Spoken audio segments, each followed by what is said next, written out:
bueno, terminemos, tocas la música. Pero quisiera discutir y que ya ahorita pasemos a una conversación entre los cuatro y quiero empezar por el tema ambiental para empezar y terminar con el tema del diálogo, que creo que todos coinciden en que por ahí puede ser la solución de la coexistencia o cómo podemos coexistir. Marcelo decía, el problema no es un tema ambiental, o al menos no es únicamente un problema ambiental. Pero oigo a Cecilia y Cecilia dice, hay que dar el diálogo con información, porque sí llega un momento en que cuando uno va y da el diálogo, y tú decías, aquí en Colombia, o alguno decía, para todo es un diálogo. Aquí el que diga que en Colombia que el problema del sector es que no hemos dialogado, yo creo que está equivocado, porque todos ustedes de una u otra manera han dialogado bien, mal, con técnicas buenas, malas, regulares, pero todos han dialogado, todos los empresarios han llegado a dialogar en sus territorios.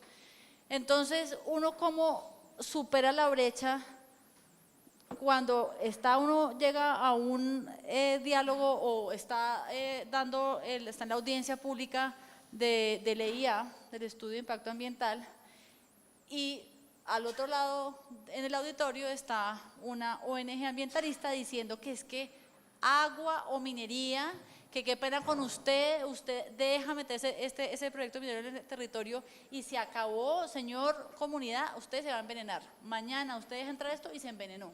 ¿Cómo llegamos a dar esa discusión? Porque es que ahí no hay argumentos, pues porque es que, y yo cuando en algún momento fui a Cajamarca, en el Consejo Municipal de Cajamarca me decían, es que usted cómo contestaría esa pregunta. Les dije, pues obviamente que no, ¿usted cree que yo me quiero envenenar?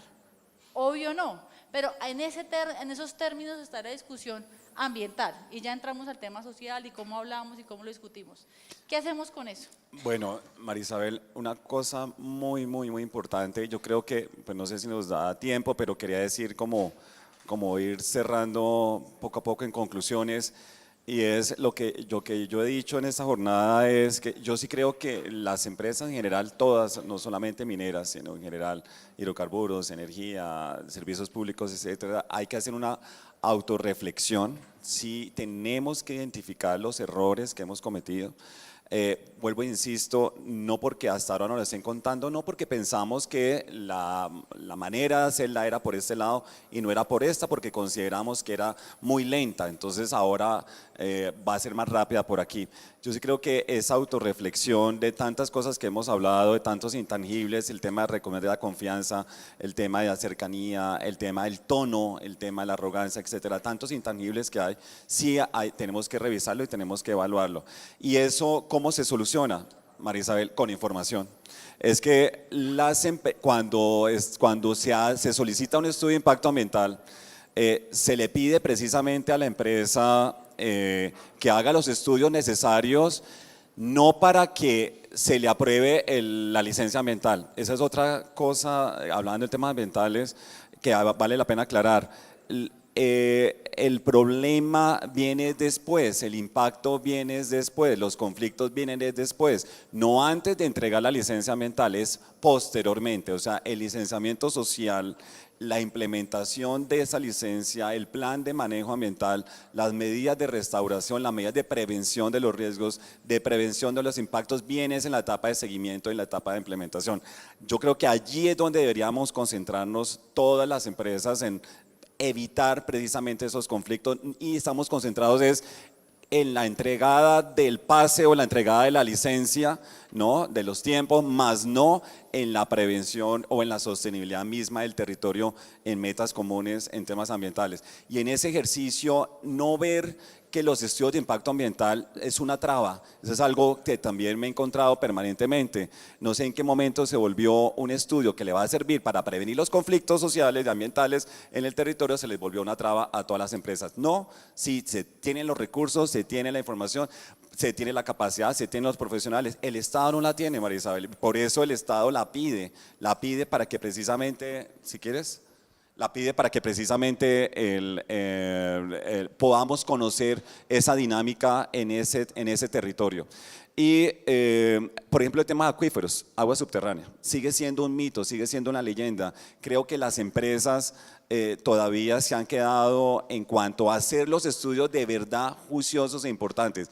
Y entre esos estudios juiciosos e importantes, contarle a la sociedad, traducirlo y contárselo antes de, porque cuando tú dices, cuando vienen los activistas que vienen con otra información, pues quedan quietos cuando tú realmente estás demostrando que no es así. Pero si tú te dejas ganar de otros diciendo que sí van a eliminar el agua y que sí va a impactar, y si tú no saliste, demostraste que no se va a impactar y que inclusive, ese es otro tema, María Isabel, el tema de la palabra impactar. No tenemos que darnos miedo de decir que sí impactamos, por supuesto que impactamos. Por supuesto que impactamos, para eso es la ley ambiental, para evitar esos efectos de ese impacto, y para eso existe la normatividad, para eso es el plan de manejo ambiental, para reducir esos efectos, y en eso consiste el ejercicio de la sostenibilidad. Decir que mi actividad no impacta, pues es que todo el mundo se ríe por eso, o sea, y lo peor es que lo decimos en público. Entonces, obviamente, algo que era tan serio se volvió algo de risas y algo poco serio en los diálogos y en los escenarios públicos frente al avance misma de la actividad. Y le hemos bajado importancia a esa parte, la importancia a la información, a la ciencia, al conocimiento, a la escala. Ojalá demostrar que no, que allí no hay ningún acuífero y que lo que tenemos es esto, y que sí se va a impactar, que me ha tocado ver ya en los últimos 2 meses en la ANDI, acompañando muchas empresas, si se va a impactar, cuáles son las medidas de reducción de ese impacto, cuáles son las medidas de manejo de ese impacto, y abiertamente y decirlo sin miedo. Esa es otra cosa, el tema del riesgo. Obviamente el fracking genera un riesgo. Obviamente cualquier actividad genera un riesgo, eso hay que decirlo abiertamente. La sociedad no está preguntando eso, la sociedad está diciendo usted cómo va a evitar ese riesgo, con qué acciones, con qué seguimiento, con qué profesionales, con qué mapas, con qué estudios, cómo lo hizo, cómo lo vamos a hacer entre todos, inclúyame, esa es otra palabra fundamental, la inclusión en esos procesos también es fundamental. Entonces un poco para que creo concluir o resumir tu intervención, no tenerle miedo a decir, no. Sí, es una actividad que genera unos impactos. Por supuesto. Y 2, pues claramente hay unos riesgos que se tienen que mitigar. Y 3, la más importante, información. Pero Cecilia, tú lo decías, información de las empresas, información del Estado, porque acá tuvimos un caso recientemente donde también nuevamente esas ONGs ambientalistas empezaron también a decir que una universidad muy prestante de este país, por hacer estudios sobre el sector, a favor del sector, porque fueron estudios técnicos, también eso está mal. ¿Cómo hacemos? O sea, ¿a quién le hacemos caso si nadie puede decir nada bueno del sector? Perdón, una cosita, Cecilia, en esa parte de las universidades me parece muy importante decir algo, pero es que no importa lo que diga la universidad, es que el rector de la universidad tiene que salir a decirlo, tiene que salir a defender la ciencia, tiene que salir a defender a la Facultad de Geología de la UIS, yo soy de allá, tiene que salir el rector a decirlo. ¿Cómo es posible que estamos generando profesionales, biólogos, geólogos, ingenieros industriales, civiles, etcétera, y que la academia también está asustada y que la ciencia también está asustada y no salga precisamente a hacerlo? No solamente son ellos, es que las autoridades académicas también tienen que decirlo. Perfecto. Cecilia. Sí, aquí es muy importante darse cuenta que todo origina en qué opina la comunidad local. Unos líderes ambientalistas, si no encuentran que la comunidad local los escucha, pues no va a tener ningún eco, nada. ¿Y la comunidad local qué le está pasando? Resulta que Colombia, a donde vivimos todos, la mayoría de los colombianos es en la zona andina y en la zona caribe, y ya la deforestamos. Entonces, ¿a qué se está enfrentando todas estas comunidades? Que generación tras generación ellos han sido ganaderitos pequeños o agricultores y se les está acabando el agua. Y viene una empresa minera y inmediatamente, voy a decir algo, no soy psicóloga, pero creo algo así como disonancia cognitiva, en donde ocultan lo que ellos son responsables, porque ellos cortaron los árboles para tener su ganado hace 100 años, 50, 20, lo que sea, y entonces el agua se les está acabando. La empresa minera no ha entrado todavía, me imagino que puede ser el caso de Cajamarca, de no sé qué, pero ya inmediatamente es culpa de la minería la escasez de agua. Entonces, ¿qué me pasó a mí como minera? que no me senté a evaluar el problema del agua, pero de ese señor, de la señora, de Pedro, de Gonzalo, de todos los que están ahí, de los arroceros, del otro. Bueno, ¿cómo vamos a resolver el problema del agua? Entonces resulta que nos ponemos en unas discusiones absolutamente interminables, porque es que en el imaginario de todos esos campesinos que salieron a votar está que la empresa minera les va a acabar lo que ya se les está acabando, pero por culpa de otra actividad. Pero a ver, ¿quién es el que va a decir? La actividad culpable es la suya, que usted metió unas vacas aquí, y es la sumatoria de 1 millón de pequeños agricultores que cortaron cada uno 7 árboles y en consecuencia pues ese caudal se ha disminuido. Entonces necesitamos como unos estudios base antes de que No, entre el porque sector los campesinos del Estado, tampoco ¿de entienden quién? los estudios, o sea, hay que sentarse con ellos y hacer una cosa que se llama construir el conocimiento con ellos. Ok, perfecto. Marcelo, hemos hablado ahorita y tú decías el tema que no podemos, cuando pensamos los temas como ingenieros, somos antipáticos, la gente no entiende, suena que yo soy inteligente y usted no, que pasa mucho. No, suena no. Y yo, por ejemplo, también tengo un caso en el que alguna empresa me mostró su presentación que iban a hacer a la comunidad del EIA, y yo pues soy abogada y maestra en administración pública, y yo les decía, yo no entiendo nada de lo que ustedes van a presentar allá, no quiero saber la comunidad. Pero acabamos de decir que necesitamos información veraz. ¿Cómo uno maneja ese justo medio entre información objetiva y veraz? Que tiene que ser una porque pues es ciencia científica, aquí hemos dado una cantidad de adjetivos de lo que necesitamos de información, pero que no suene arrogante y que no suene yo sé más que usted y empieza a sacar una cantidad de números y de fórmulas y de cosas que nadie entiende. ¿Cómo se busca ese justo medio? Gracias por la pregunta. Yo creo que Cecilia habló muy bien sobre cómo hacerlo. Yo creo que nosotros ingenieros somos arrogantes.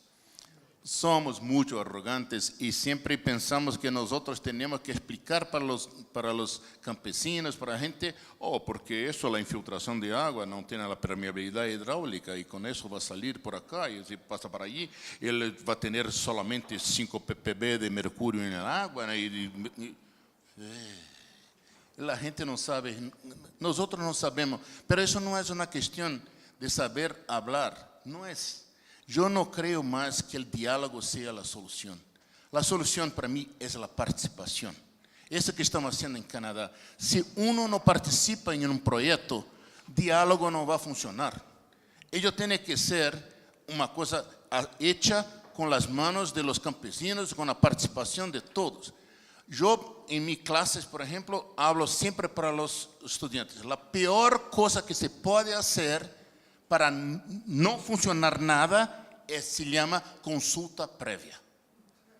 Consulta previa es el peor que se puede, porque tú estás organizando la oposición, ¿verdad? Eso se terminó en Canadá. Aquí, consulta previa. Entonces, no tiene que consultar previa, tiene que vivir, tiene que tener presencia junto con los campesinos, con la comunidad, para saber que va a funcionar, que no. Ellos tienen que ser autores, ellos tienen que ser stakeholders, que llamamos. Tiene que ser gente que va a decidir juntamente con la compañía. Esta cosa de hacer consulta previa es una tontería completa. Es el primer paso para el fracaso, es consulta previa. Perfecto, muy bien.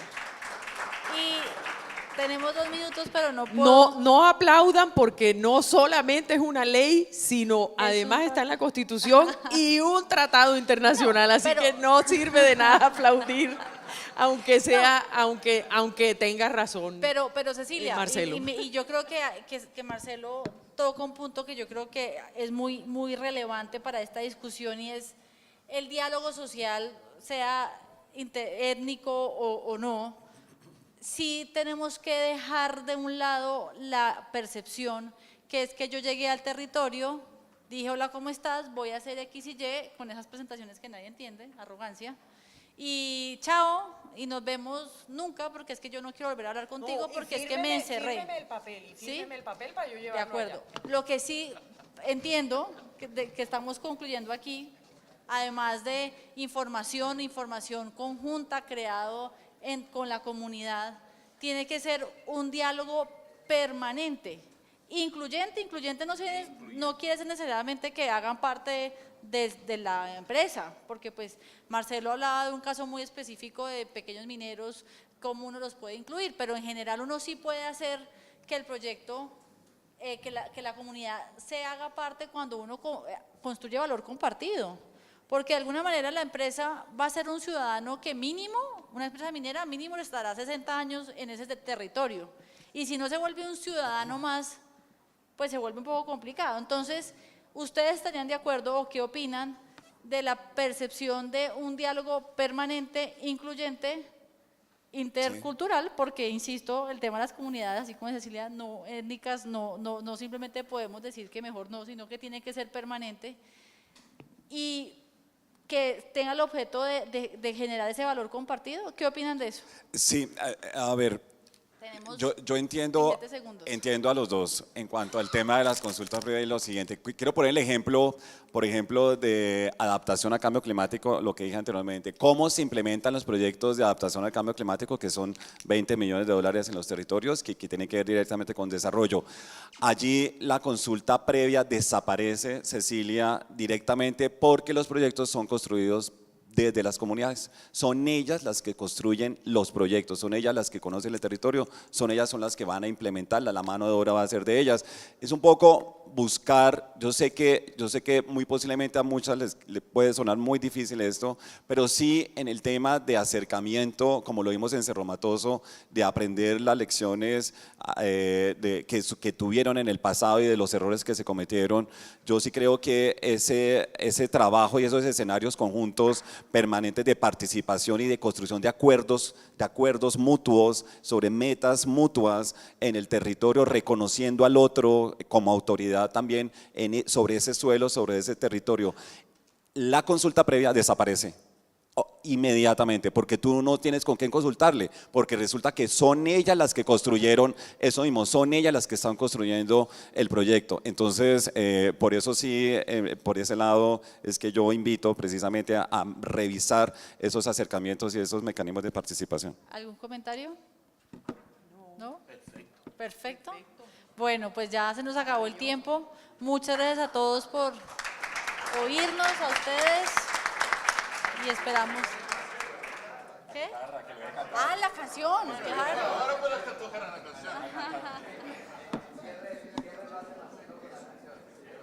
Pero, ¿y uno mete de socios a la comunidad, al proyecto? ¿El cierre? Listo, listo, y ya está. Vámonos todos. Aqui, eu sempre termino minha classe com uma música relacionada ao tema. Esta é uma música, é uma paródia de Cat Stevens, pero está em inglês, desculpa.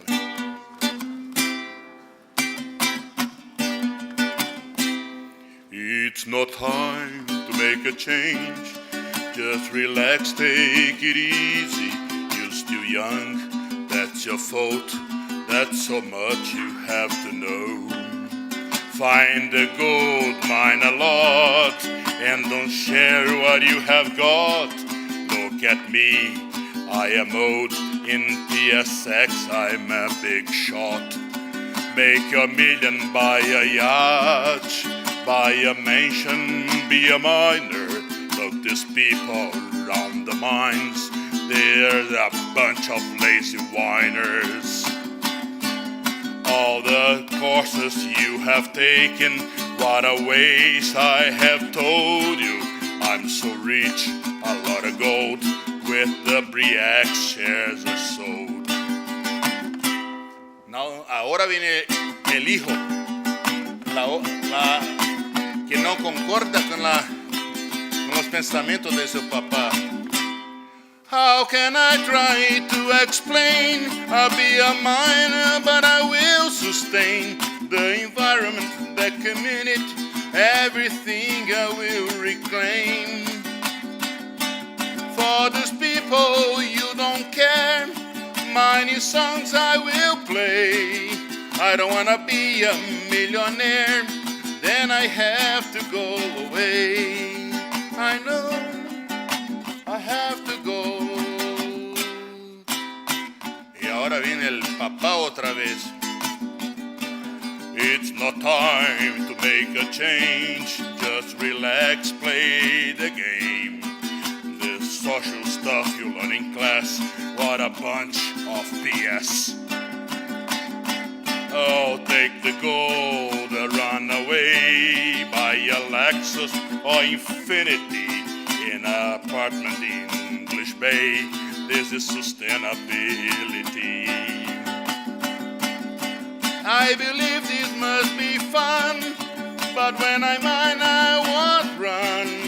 I wanna see prosperity, but with responsibility.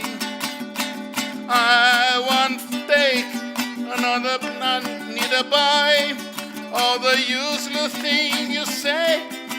Tailies won't be in the lake, then I have to go away. I know I have to go